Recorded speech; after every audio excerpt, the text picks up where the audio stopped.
Hey there, welcome to the Inside Cafe. I'm your host, 𝗔𝗯𝗃𝗀𝗃, and today, I have my dear friend, 𝗏𝗃 Danielevicius, all the way from Lithuania, who is currently sitting here in Bangkok with me. And before we get into it, I'm going to introduce my friend 𝗏𝗃 because it's such an interesting and wonderful bio. So 𝗏𝗃 has an artistic business development and startup background. He's worked with different industries across Europe and Southeast Asia. 𝗏𝗃 is passionate about entrepreneurship, innovation, and the whole creative process of bringing life from ideas into reality. He's also the co-founder of 2 startup companies and is a theater and film actor. And today we're going to pick his brain. So welcome to the podcast, 𝗏𝗃. Hey, how's it going? And thanks a lot for the introduction. I'm feeling quite humbled now, so many things I wrote down.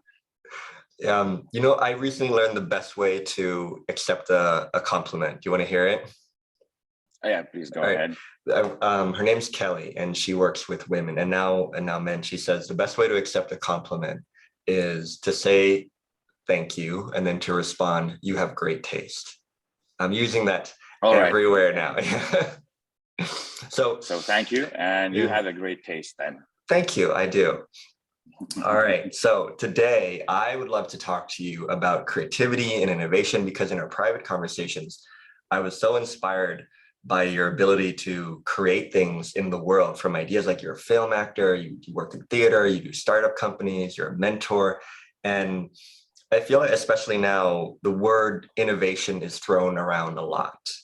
And I think sometimes that word might get misunderstood or misused, especially in like business or work. So I'd love to actually talk to you and twist it, right? Most people are like, how do you be more creative and innovative? I'm interested to talk to you on how do you kill creativity and innovation? What gets in the way? And what can we do about it? And before we get into that, actually, because I want to give people some context about who you are and what you do, I'd love to ask, what's your story? How did you become a co-founder? How did you get into theater and acting and creativity and innovation? Okay, so that should be quite a good icebreaker, but the story is like probably anyone else's story. Is quite unique, and many things that I'm doing right now in my life were not meditated or pre-planned. They just happen. That's in general could be part of my process and philosophy, just let things happen and try to see if you're feeling comfortable or not. But basically, so in July, there's going to be 8 years I've been living in Thailand.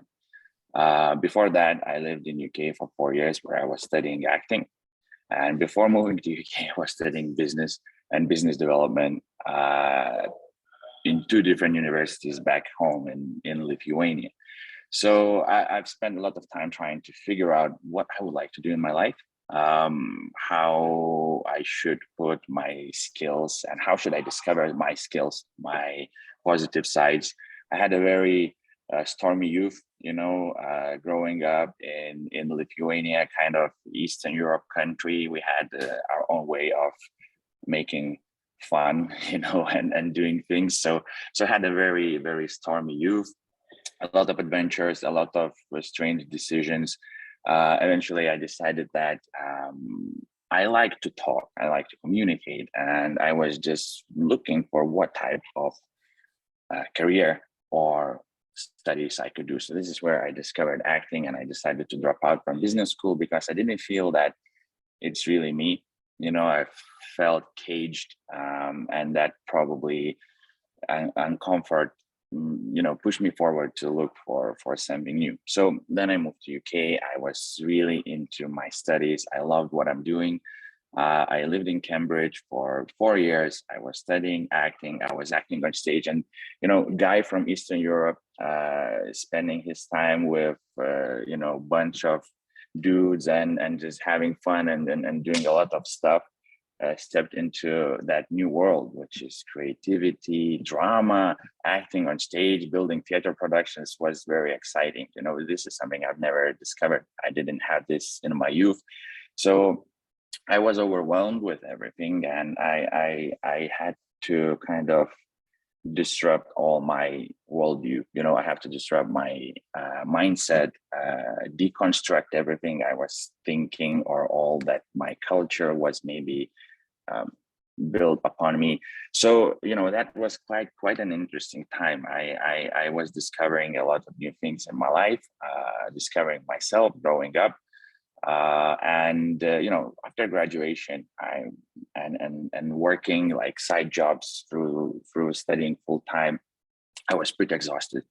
And I had a couple old friends who said, you know what, we are now living in Thailand and we're building startups. And I didn't know about startups, anything, because I was so immersed into films and theater. It was not my thing at all. I didn't know how the app works. I had a phone, but I just used social media, basically, but I thought it's quite an interesting adventure. So I thought I'm going to go for a few months just to explore what that is and help them to manage their operation and their office here in Thailand, in the north of Thailand. And basically, when I arrived, our goal was to move to Sri Lanka and stay in Thailand maybe for a couple of weeks. Well, little did I know, so we started to work, we started to develop the product, build the team. We were staying in the north of Thailand in the mountains, so very closed environment. I also decided to open a coffee shop. So I had this kind of interesting lifestyle there, quite cozy, slow, related to technology. And then one thing after another, jumped into food and beverage acceleration with Kaz and Eustace, and moved to Bangkok, emerged into working with local corporates and SMEs and different type of businesses, and then expanding that from food into technology as well. Eventually, we co-founded our own startup studio, and we started to build technology and innovation for large-scale corporations in here, but also work on our own projects. And this is where I'm right now. I'm running Gorai, which is a platform for agricultural drones and spraying services. What a wild ride. As you were telling that story, I love how you said it, like in the beginning of your story, you said how your philosophy was letting things unfold. And in your story, things did unfold. You went from Lithuania to Europe to business school to acting and all the way to Thailand. I love how your first startup was a coffee shop too. Right? Like, yeah, those startups are like big tech companies. Like, no, my first startup was a coffee shop in the mountains somewhere. I love that. So given your story, I'm curious about what inspired you to want to talk about creativity and innovation. Why do you think that's so important that more people need to hear about and know about it? I think that there are a few things, related to that, but at least from my experience, mentoring people or doing my own businesses or products is that sometimes overthinking doesn't help, and people who, let's say, never have done business before or never built a product before or a theater production or a film or anything, usually overthink and try to do research and hesitate to do things, and for me, I think what is creativity for me is what you do with what you have. But the first thing is that you need to make that step. And my father used to always tell me, and it used to annoy me and still does, is that I used to ask him for money. I want to go out with my friends. And my father used to tell me, everyone can do it with money, do it without money. So that kind of limitation almost. Limitation, yes, made me into trying to find ways of doing things without thinking of the boundaries or some limitations. Just do it. And to riff off that story, I realized, I think you're tapping into the nature of kind of the nature of creativity and innovation. Like we hit a wall and we figure out how to get over the wall, but our creativity was not sparked until we hit that wall. I think similar in business or entrepreneurship or even acting is, how do I navigate around this problem or this circumstance, and that creates innovation. Or I think actually what I heard in that is it points us to look in a different direction that we would not have looked at before. Yes, because I think also that we as human beings, tend to be lazy creatures, and if we have comfort in our life, we don't see necessity to do something and create something, not majority of people. Some people have that urge, let's say from the beginning, they have passion to do things, to create, but majority of people, they just enjoy life, enjoy comfort, and they don't need the skill of like survival, which is kind of creativity for me, and also innovation, until they hit the wall, you know. And if you don't practice that skill set of being in the moment and just trying to figure out how to do things, then that might be very harsh, you know. So for me, the side projects, like creative projects, theater productions, keeps almost always on that edge of thinking and finding solutions, and trying to create something out of nothing. And you know, from that's what I'm kind of thinking. A lot of people are too comfortable, and they spend a lot of time in the headspace, you know, thinking about creative, beautiful things, which is good. But like 99% of those beautiful things, they don't become reality. I love that. Well, I'm curious about that, because now my curiosity is, can we still be creative and innovative and comfortable? Because where my head goes, like, well, I don't have to chase down and hunt my food every day. I don't need to pick berries. I'm quite comfortable as a human being, yet I'm still quite creative. What do you make of that? I think so. That is the kind of, I think, standard startup pitching trick, you know, and the tool that we use in this industry is that it's, you know, now it's time not that we think if you feel comfortable in your personal life, there are so many global issues and challenges that we need to overcome, that if you are, you know, doing just a little bit research or follow a certain, you know, news or blogs, you know what's happening in the world. And actually that comfort might run out pretty fast, and not only for individuals, but for all of us. So I think this should kick our ass in the sense that use your comfort to create new things, you know, appreciate that, learn to appreciate what you have right now. That's a powerful quote. Use your comfort to create new things, and to not maybe take it for granted, because a couple hundred years ago, we didn't have this comfort. All right. Even 20 years ago, you know, like 20 years ago, right? Our lifestyle. Yeah. So I wonder to you, because I think the title of this podcast is how do you kill creativity and how do you kill innovation? And I'd like to put this very like provocative title forward, because to me, the way it looks to me is I think creativity and innovation come very natural to human beings, right? Because nobody taught us how to be creative and innovative. Like, we didn't have to learn that skill just naturally. I'm curious what gets in the way, and I'm curious to what you think gets in the way. So if I were to ask you, how do you kill creativity and innovation? What would you say? Okay, so I don't have like a set thought on that or philosophy, but I'm mingling between a few things, and I just like to be open to and challenged to change my mind about things. But basically, what I see here is this: that at one point, you know, we all have kind of imagination. Some people have more developed, some people less, but we all have imagination. We can see things, we can predict and think and so on. So one killer of creativity is, for me, creativity is stepping out of imagination and actually building things. Is that we keep our stuff inside our imagination. So we are becoming like your own enemy in that sense. Right. And that tends to be a flaw, let's say, of perfectionist.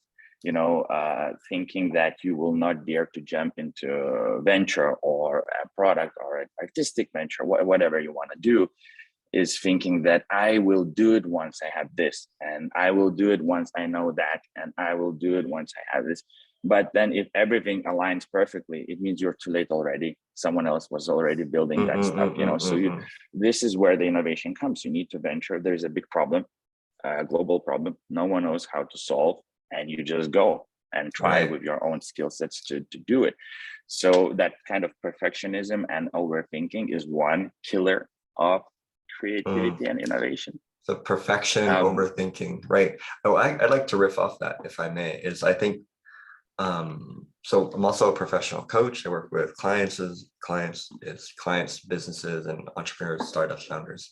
And I dare say probably like 60% of the problems really boil down to me asking them like, how much are you overthinking this? And then they're like, Mm. oh yeah, shit, I'm overthinking this. And then they go back to doing amazing things. And it surprises me how little we need. Like they don't need to like do this massive personal development or change. It's like, it's just a real check-in. Like, how much are you overthinking this? How much thinking do you have on this? And for me, or my mentor, Michael Neal, would say, you know, like try shit. And I love that sentence because it takes it out of perfection. It takes it out of overthinking, like how much shit have you tried today? And the other thing is like, how fast can you get to fuck it? Like, fuck it, let's just try shit. I can't tell you how many times I've done that and things have worked out in ways I'm like, that worked. You know, have you ever had that experience? Yeah, and you know, for me, that's my sport of theater. You know, theater, especially in Bangkok, theater scene is so small. It's kind of insignificant. You know, especially like English speaking theaters. Right, There are right. a few here, a few groups of actors, you know, and directors who are doing productions. And you know, we make a show for a couple of months, work very hard, and then we have a few hundred people see it, and it's kind of a very small thing. But when you look at it from the perspective that you have limited amount of time and you will gonna go public, this is it, that day you go on stage. So Yeah. this is the amount of time you have to achieve as best as you can. And there's no perfection, because let's say in theater, when you do live show, every night something goes wrong, and every night is very different emotion, different feelings, so you can't replicate. So you build that muscle of, okay, tonight might be my death, you know, could Yeah. be the I ruin love of that. all my efforts, you know. And but you have to go because this is the day, people are waiting, show what you got, you know. So that type of sport for me helps to kind of be on the edge, and that just I like love your that. mentor said, Yeah. do shit, you know. So this is me doing shit. Yeah. And then I kind of build myself up that muscle of doing and transforming from imagination Right. into action. And Right. then once I come to do my startup things, you know, I'm more Yeah. daring, and I'm more ready to fail, react, and adjust, and not get tumbled down, you know. Yeah. As you were saying, when you mentioned the word death, the show Peaky Blinders came to mind. You know Peaky Blinders? It's Yeah, a yeah, I British know. Yeah. gangster. Yeah, I love that show. And maybe you can help me with this. There's a common theme in that show where the lead actor, Tommy, right? He has this poem. It says, in the mid bleak winter. And he talks about, because he was a World War I soldier, and how there was this event in that thing, sorry, spoilers, where him and his friends almost died, but they got rescued miraculously. And they said every day after that was a bonus because they were supposed to die that day. And as you were talking about, like, I'm already dead. This is just bonus. I'm just having fun. And I realized how freeing that is. And I think it goes back to the thing of how to kill creativity and innovation is just taking things way too seriously. And That yeah, that's yeah, one of the things. that I completely agree with that. You know, that you know, it depends. People have, as I said, everyone is unique. We all have different life stories, different things happen. You know, someone is extremely lucky, someone is extremely unlucky, have accidents and so on. But it's really personal decision when you decide that exactly every day is a gift for you.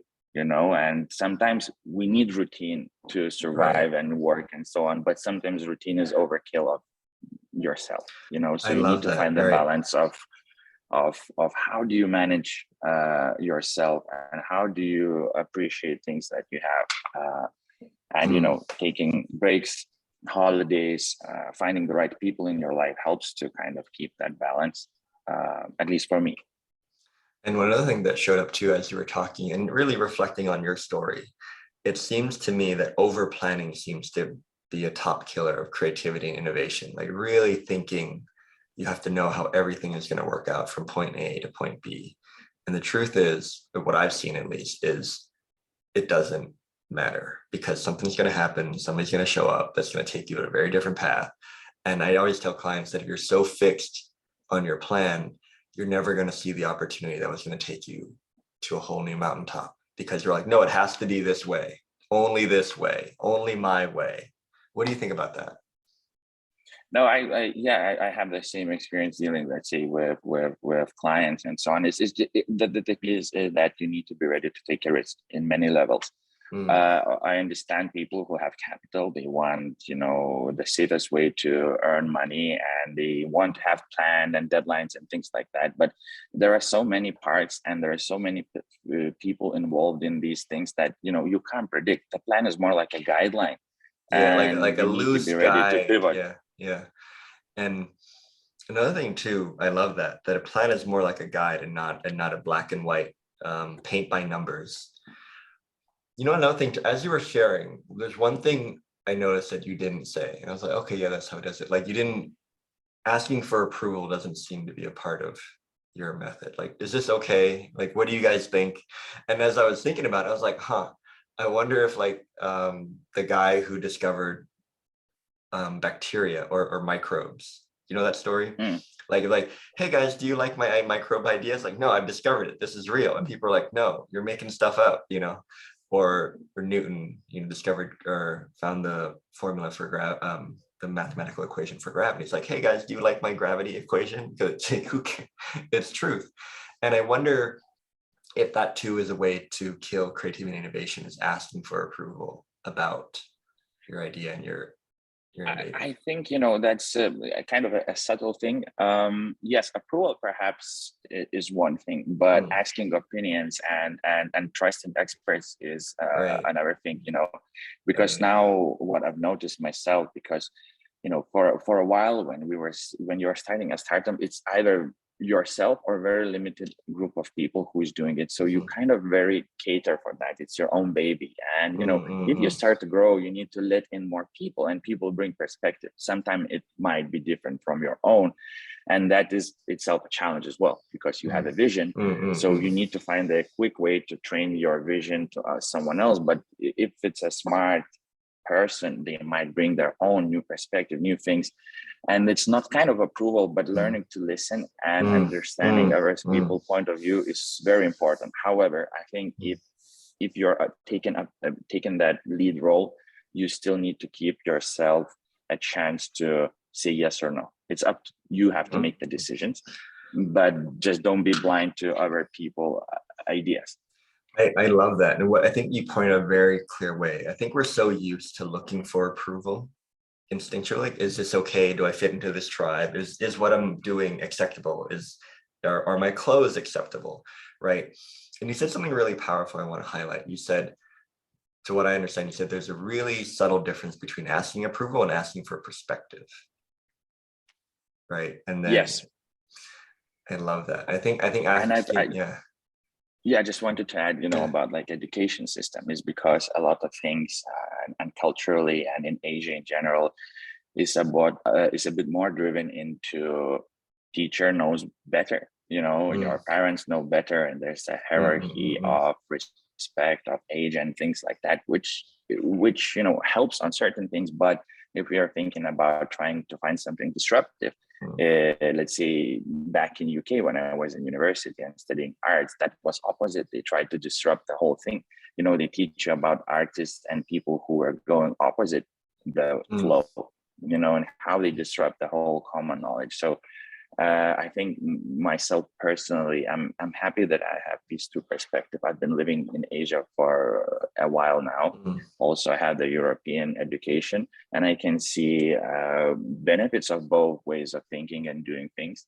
And it helps me also to navigate through subtleties in here, because there's another killer of creativity, which is bureaucracy, let's say, or regulations, so that's the second point that I wanted to mention, that these things also are not supportive, because then it could help to filter out the critical mass of innovation in early stage specifically. So many people drop the projects just because they see it's impossible now, and no one has time to wait. They don't want to waste their time.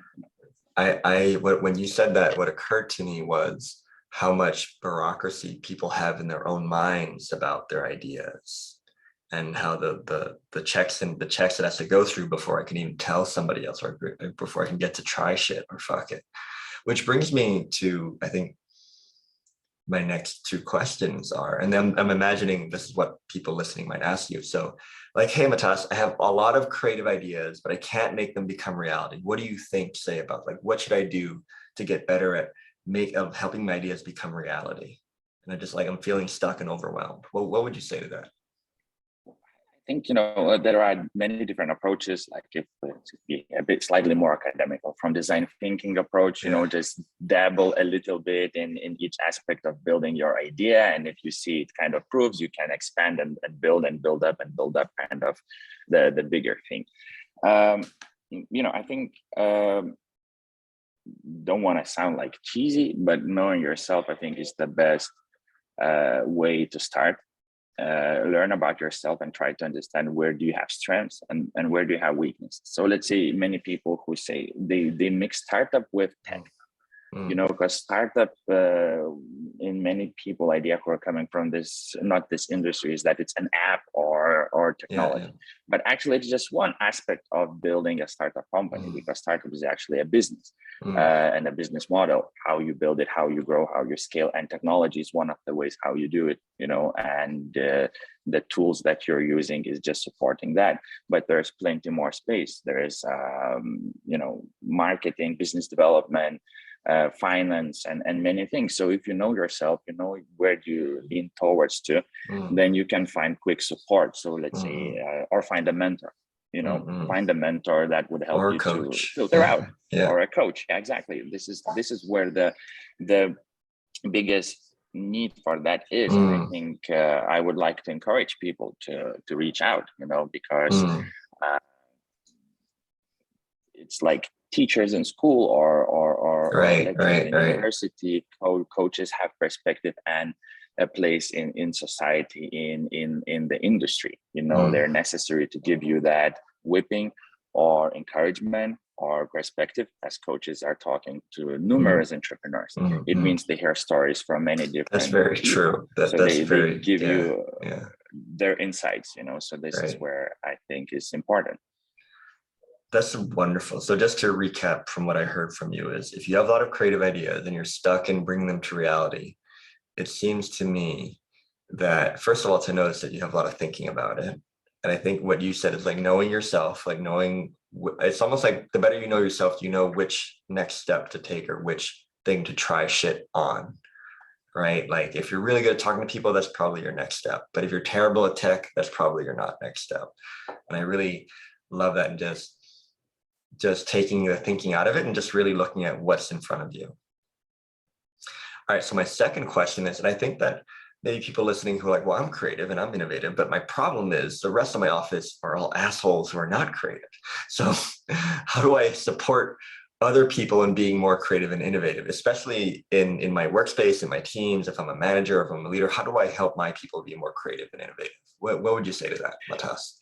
So I just like to have joke is that if everyone is around you an asshole, maybe you are an asshole, so that's one thing. But kind of joking. But I think you just called the people listening who think like they're all assholes. Like, well, you might be the asshole here.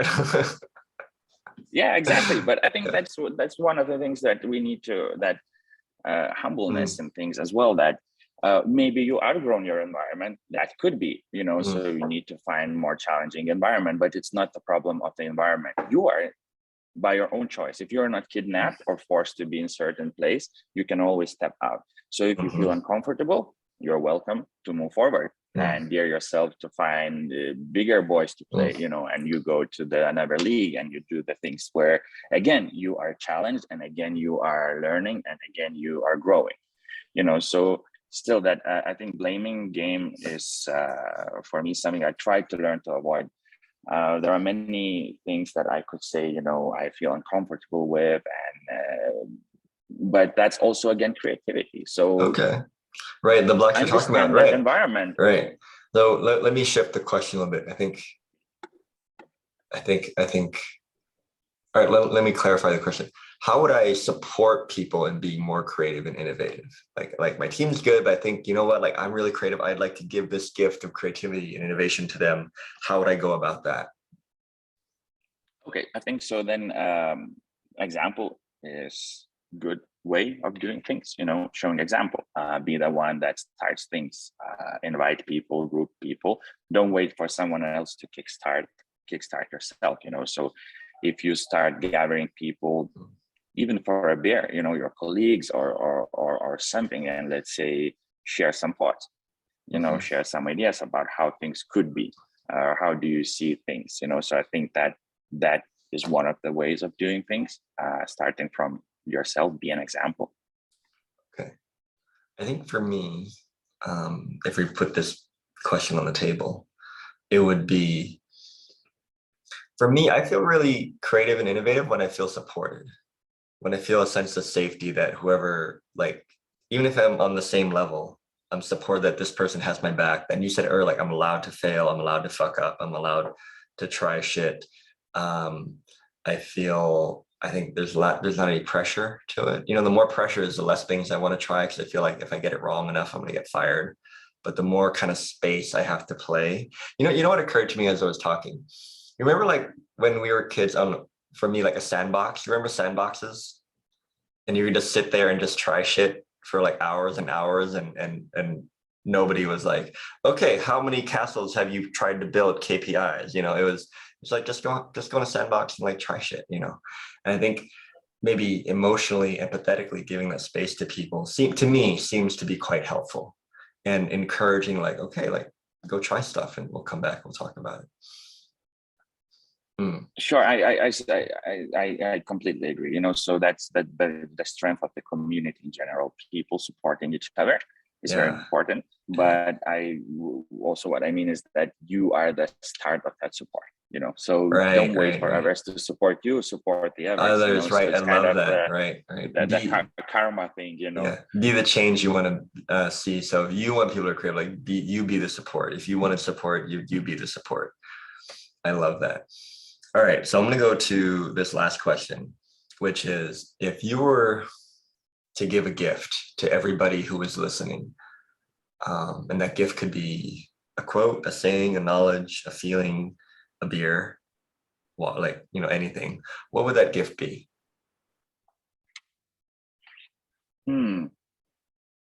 Yeah, that's probably the toughest question, for me to answer right now.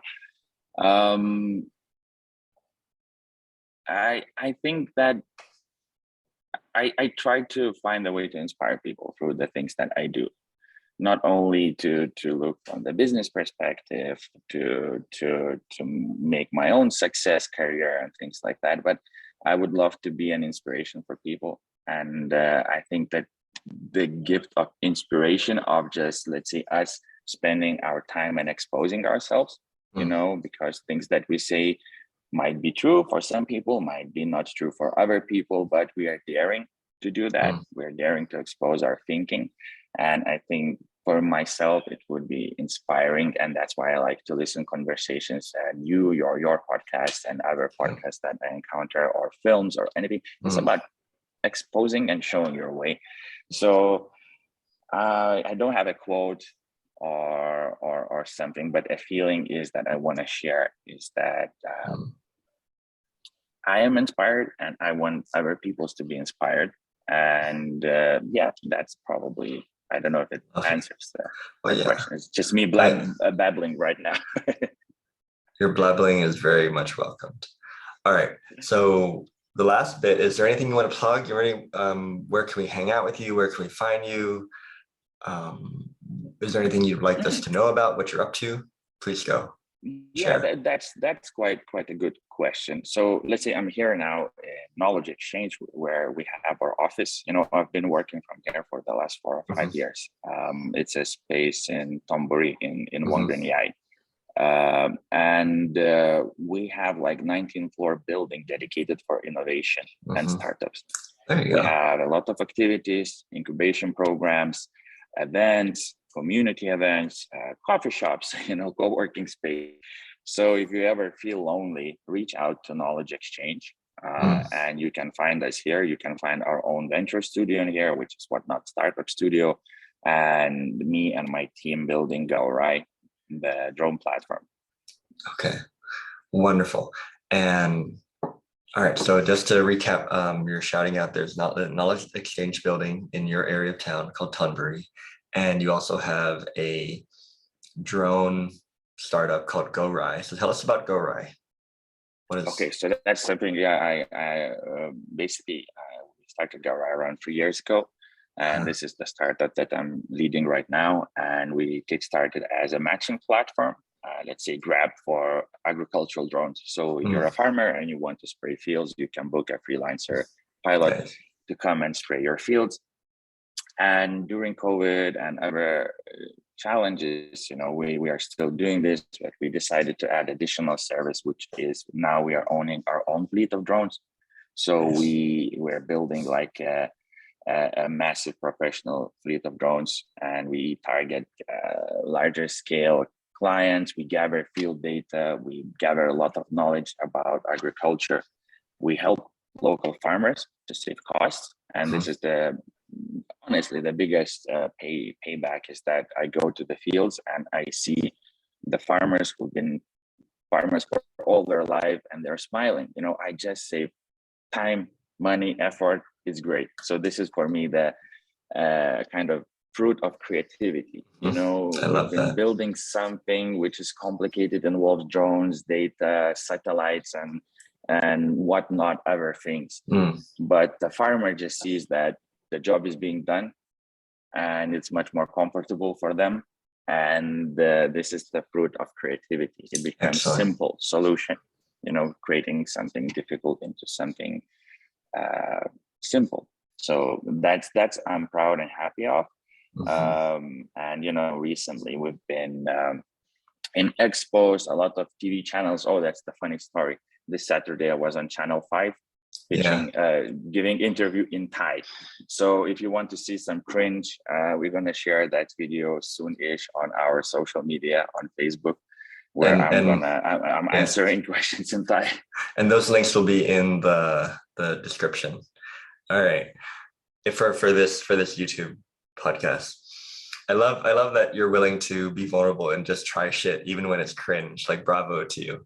So I'm gonna wrap this up and say thank you so much for your time, energy, intention, and your inspiring stories. And I think I'm just grateful for your time. Yeah, likewise. I've learned a lot. Like what you do. Yeah, thank you. And you just give space for people like me to share and blabble from time to time.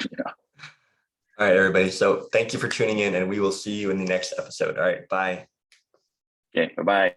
Thanks a lot.